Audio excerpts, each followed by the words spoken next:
for the banalities. Now we present our first feature. Oh! Have you ever had a premonition? A feeling that something dreadful was about to happen? A feeling you were being followed? That something vaguely ominous was following you? I do.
Magical world of make-believe.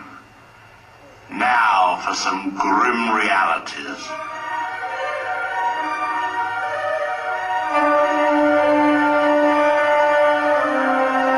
Nice to see you again. You did willfully administer or cause to be administered some poisonous substance.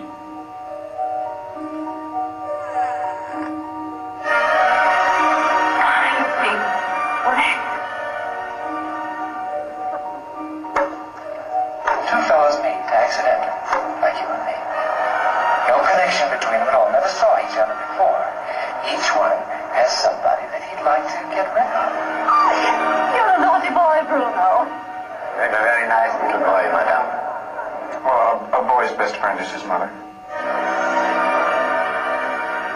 Usual personality. And now join me, if you will, while we contemplate the perfect crime. Film acting.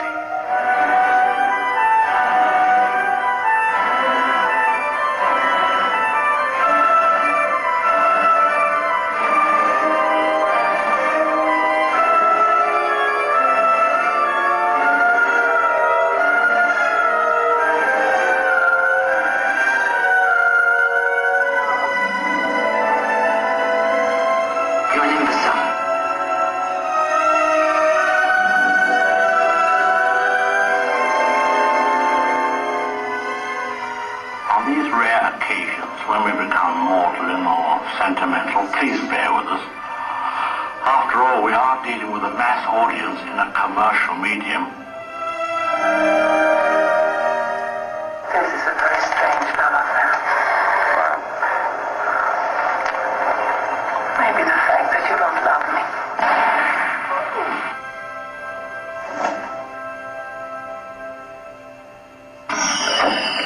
Very down. You understand, of course, that all extravaganza which follows.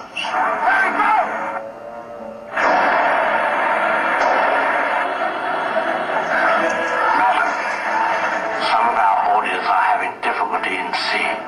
Would you mind? Thank you.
Hitchcock's Psycho. The story of a young man and his mother. One of them being not quite, well, you know. Hi, I'm Anthony Burke.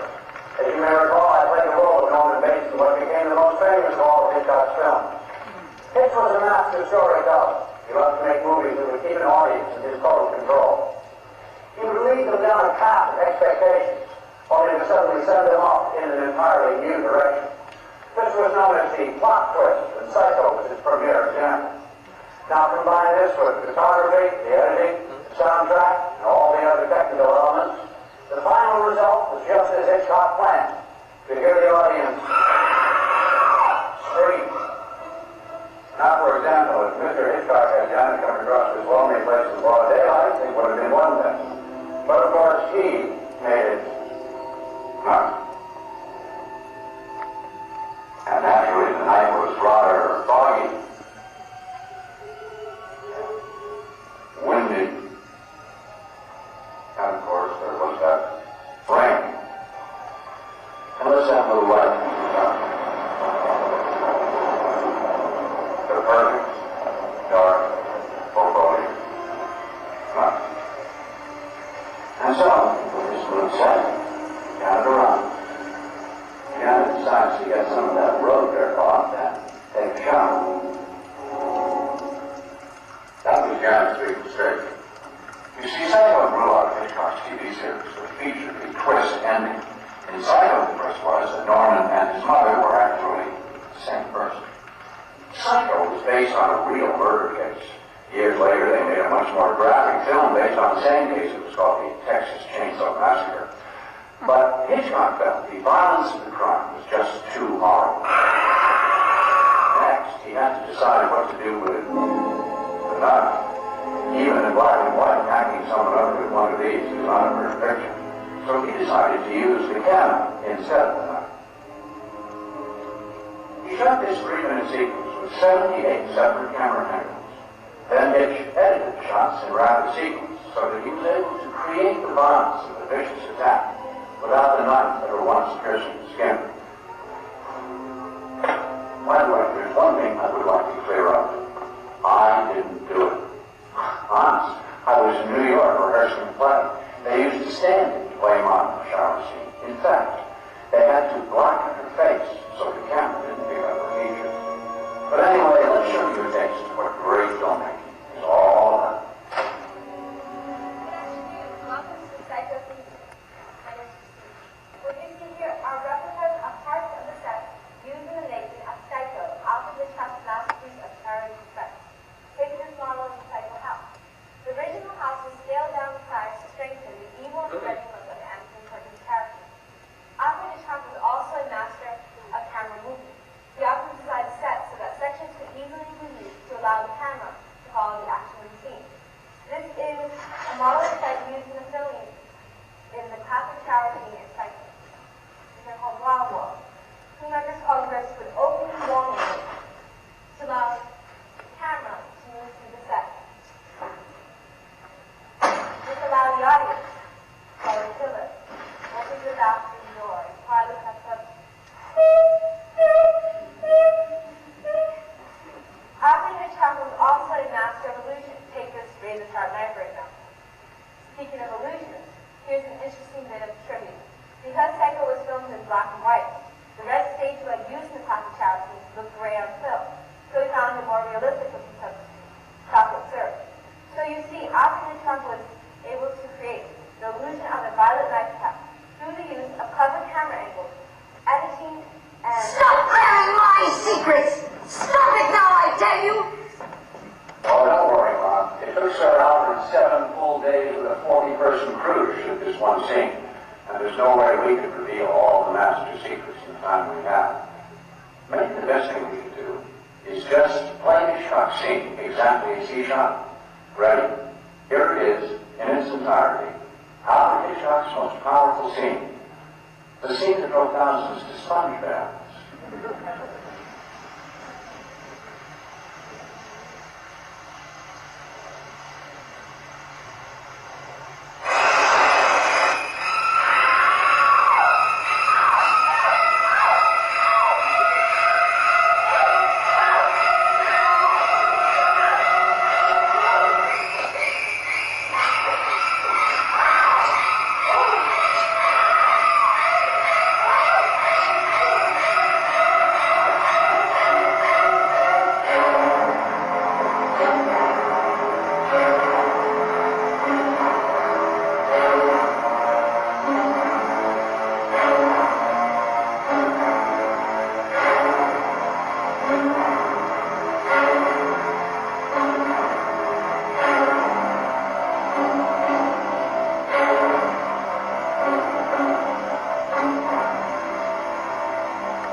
Thank you so much for being with us today to discover the genius of Alfred Hitchcock.